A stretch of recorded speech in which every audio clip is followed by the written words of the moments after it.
be able to see what I'm seeing as well, and then we'll go from there. But make sure to make notes as well. Make notes as we go along. Learn. This call is not too long. It's only about 30 to 35 minutes. But in this time, we want you guys to really pay attention. Okay. So, of course, Joanna, welcome. And Dima, welcome as well. Okay. So I'm going to share my screen and we're going to go from there. So let's get started. Number one, we're going to be talking about RESPs today. I want you to write this down. If you don't know what RESP stands for, it's Registered Education Savings Plan, RESP. This is for children, okay? It's for children, Registered Education Savings Plan.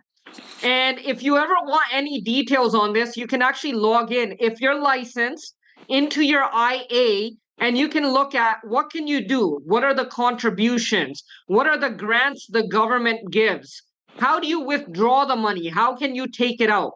Who pays the tax on this as well? Okay, so I'm going to go over some details.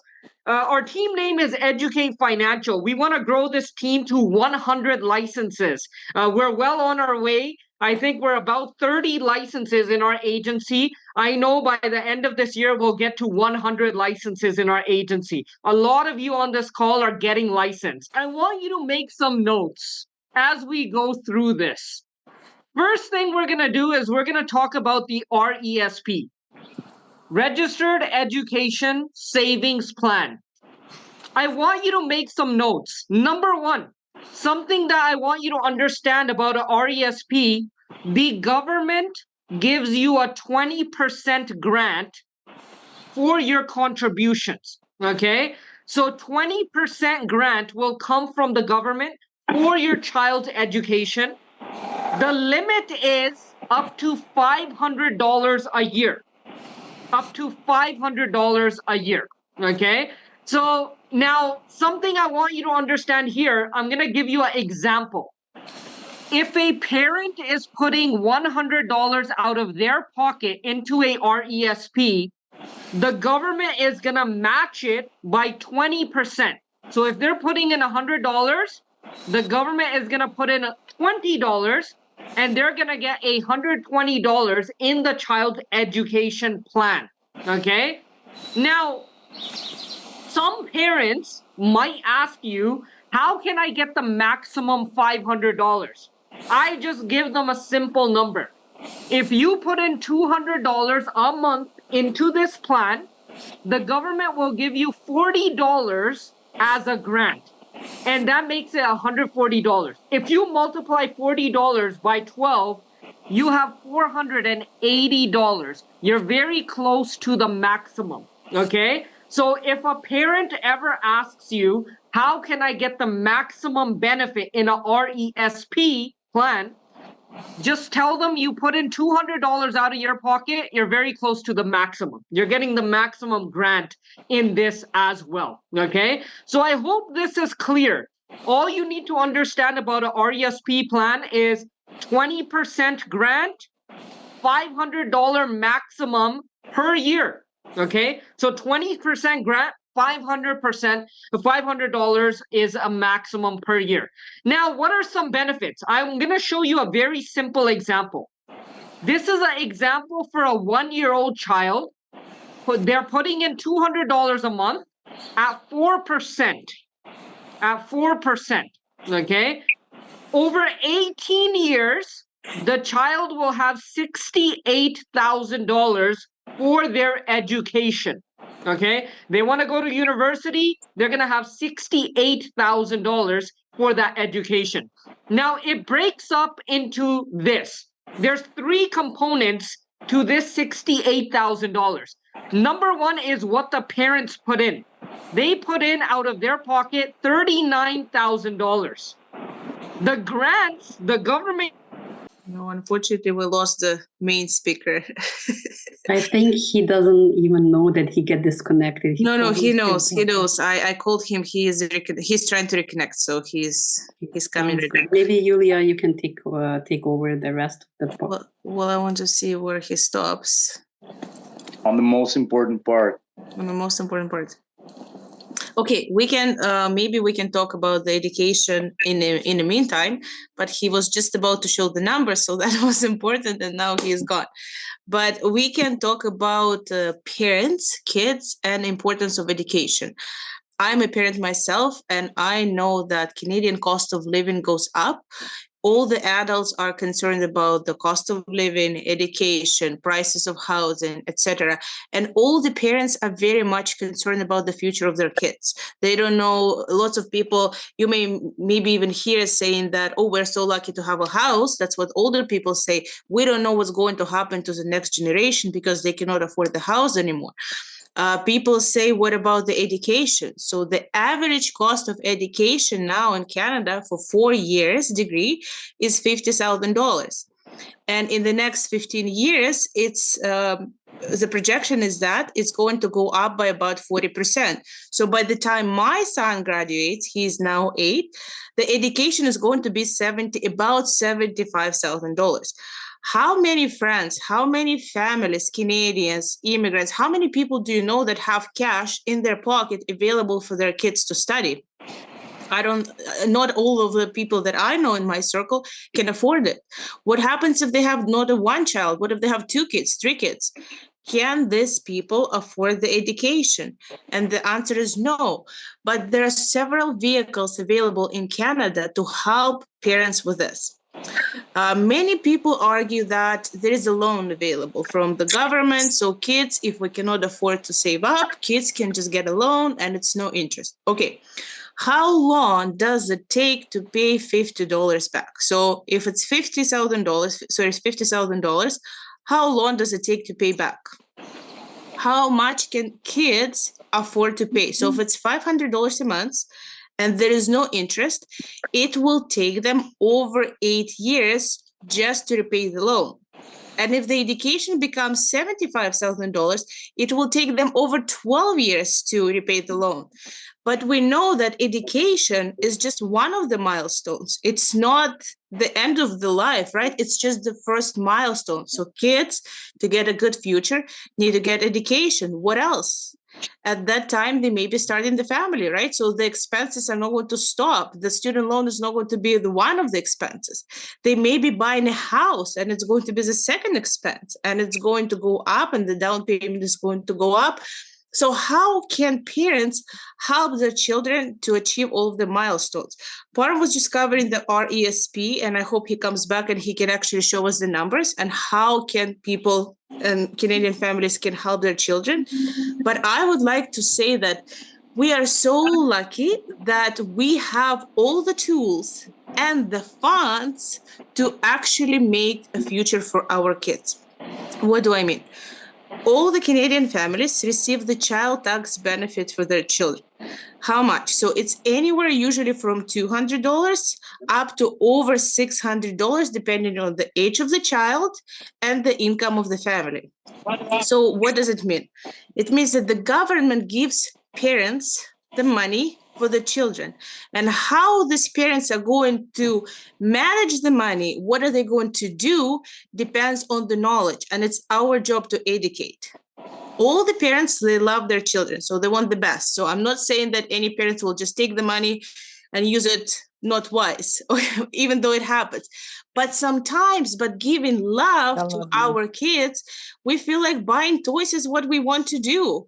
Taking them to places, of parks, buying them ice cream, taking them here and there. But it's not actually going to do anything for their future.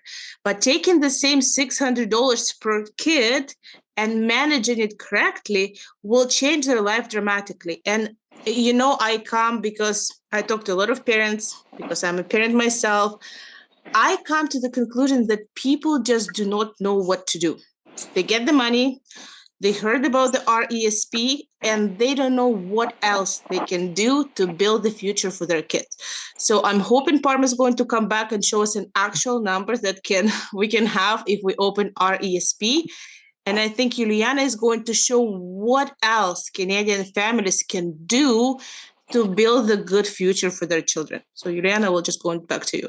Amazing, Yulia. Thank you very much. You cover mainly the points that are really important for any parents. And yes, a lot of parents getting child tax benefit. And of course, was one of them. Unfortunately, I find out about grade account only when my son was 14. Okay. So how about the rest of the 14 years? I missed it, correct? So what if I find out about this account as soon I landed in Canada when my child was 2 years old?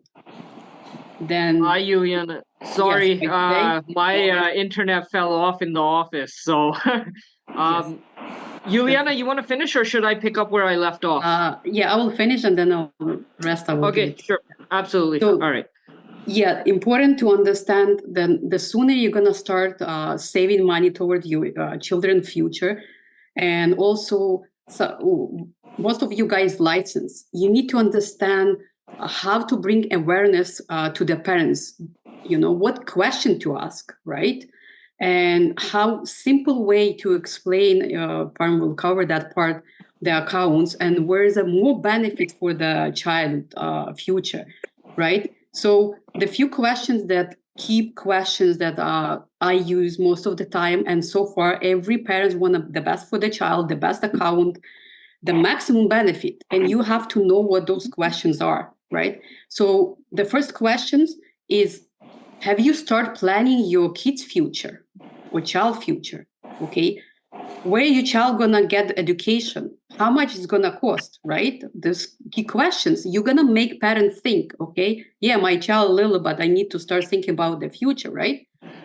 Have you registered account called RESP, right? Register Education Saving Plan, okay? Third question, did you receive all the grants from the government? Okay. And fourth question, what is interest rate are you getting on top of your contribution? Remember this, it's not only the grants, but also there's a parent's money as well as a interest rate on top of that, right? So, and fifth question, how much tax your child will pay upon withdrawal? So those questions will trigger a parent's mind about, okay, I need to figure out all these details, right? I need to know, right? And the last question, what if your child won't go to post-secondary education? What's going to happen to the money, right? If there's any other benefit in our ESP account, okay? And of course, to comparison to other account, our ESP is great account, but if there's other accounts that might benefit my child more, right? You can ask those questions and you can say, yes, what if I show you an account where you will get more benefit and more flexibility for your child education? Also, it will include a lot of other benefits for you and your child, like such as tax-free retirement option for your child, right? And also tax-free generational wealth. So then parents will start think, okay, what kind of account you're talking about? And that account is Universal Life, which is we're gonna talk today about. And going back to you, Parm. All right, awesome. Thank you guys for picking up where I left off. The internet was unpredictable. I'm gonna just go back. I'm gonna share my screen again and go over the RESP plan. So I'm gonna cover this with you guys. So I think we were about over here. Okay, we talked about the grants and what the $68,000 consists of. Number one, I want to share with you guys this money in a RESP can only be used for education purposes. Okay. Another thing is withdrawals are taxable. I know Maxim asked a question in the chat. Are they taxable? Yes, they are. They are taxable in the child's hands. Okay. So if the child is working or doing a part-time job, this is going to add on to their income and they're going to have to pay tax on it. Another thing is the questions that Juliana asked. If the child goes to university or post-secondary, I want you to write this down. If they go to school full-time, they can get $8,000 in the first 13 weeks. Okay? If they're going to school part-time, they can get $4,000 for the first 13 weeks, up to a maximum of $28,000 a year.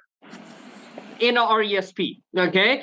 Now, if the child does not go to school, that's a question I get all the time. And these days, a lot of kids, they don't go to school.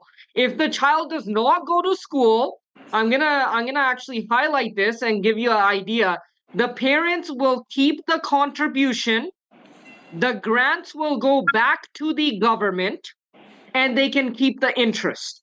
Okay, so if the child does not go to school, they're not going to get the 68,000. They're going to get the contribution plus the interest, and everything else goes back to the government. Okay, now this is one plan we can do for the child. There's another plan that we can do for the child as well, and that's called a child universal life plan. Okay, and I'm going to show you what the benefits of a plan like this are. Now, number one, in this plan, there's three components. There's life insurance, there's critical illness protection, and there's investments all in one. All in one. Okay. Now, this is the same plan. It's for a 1-year-old. We run it at $200 a month, and we're running this at 6%. Now, you might have a question. Why did we run the RESP at 4% and we run the UL at 6%? Because a RESP is usually a lot more conservative. You cannot put it in a riskier fund, especially if the child is 15 years old and they're going to university in 3 years. You have to put it in a conservative fund, okay? So I'm going to give you an idea here. From day one, the child has $200,000 of life coverage. They're covered for life, okay? From day one, they have $50,000 of critical illness coverage. Another thing is the cash value that's built up can be used for anything. If the child is getting married and they need money, you can use this money. If you're getting them their first car, you can use this money for that. If you're putting a down payment on a home, you can use that for that as well. Okay, so this money can be used for anything. Another idea I want to give you, I want you to write these numbers down. At year 18, the child has $62,000. $62,000. They want to go to school, they can use it for that. They want their first car, they can use it for that. And they have $400,000 of life insurance benefit. That $200,000 grows to $400,000. Now, here's the most exciting part. Let's say the child doesn't go to school or whatever it is, and the money keeps growing. They're putting money into this plan. At age 35, they're going to have $250,000 cash value. Imagine, I want you to imagine, you turn 35 and your parents gave you a gift of $250,000 to start your life, to put a down payment on a home, to buy a car. How would you feel? Right? And they're going to have $870,000 of life insurance. Okay? At age 65, this is a long-term plan. Whenever they're going to retire, this person is going to have $1.6 million to retire and $2.2 million of life insurance benefit. Okay? So an idea, this plan basically built the child's future. Okay? A lot of times I go to a family and I explain the RESP and the universal life. And a lot of parents, what they tell me is we'll get both. We're going to put $150 in a RESP and we're going to put $150 in a universal life plan, right? I know Yulia already went over the government gives a child tax benefit. Instead of the parents spending that money, why don't you put it into this and it'll build their future as well. Now imagine they have a RESP and they have a universal life plan as well. Okay, so 2 in 1 already over here. So there's a lot of benefits that the family can go through as well. Now, another thing I want to mention is start sharing. Okay, like Juliana mentioned, ask people. I want to share something with you. I want to get your opinion on this. How many parents do you know or families do you know with small children? A lot of them don't know these kind of things. And number one, share. And when you share, I'll give you a surprising thing. A lot of parents know other parents. A lot of parents with kids know other parents with kids. And you're going to get a lot of referrals. And then you're going to share again. Then there's a lot of referrals as well. And I'll give you an idea. I believe, this is my belief, everyone with a bank account should have a universal life account as well. Everyone. Okay? Now, if you do one a week, you get good at this plan, you're doing one a week. Okay? I'm going to give you an idea of what you can earn. Now, per plan, it's as an associate, you're gonna earn close to $1,000.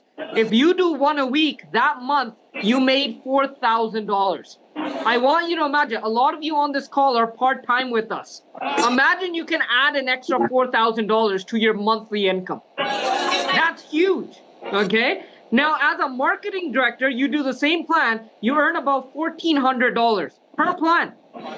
And as a marketing director, in a month, you're earning over $5,000. As an SMD, that's close to $1,800, and you earn around $7,000 that month. If I was you, after this call, I would make a list of all the parents I know with kids, and I would share this information with them as well, okay? So another thing I want to mention is be very careful who you listen to, okay? Most people that had $1 million dream were talked out of it by someone with a $50,000 salary, okay? So listening to people who are where you want to be is very, very important.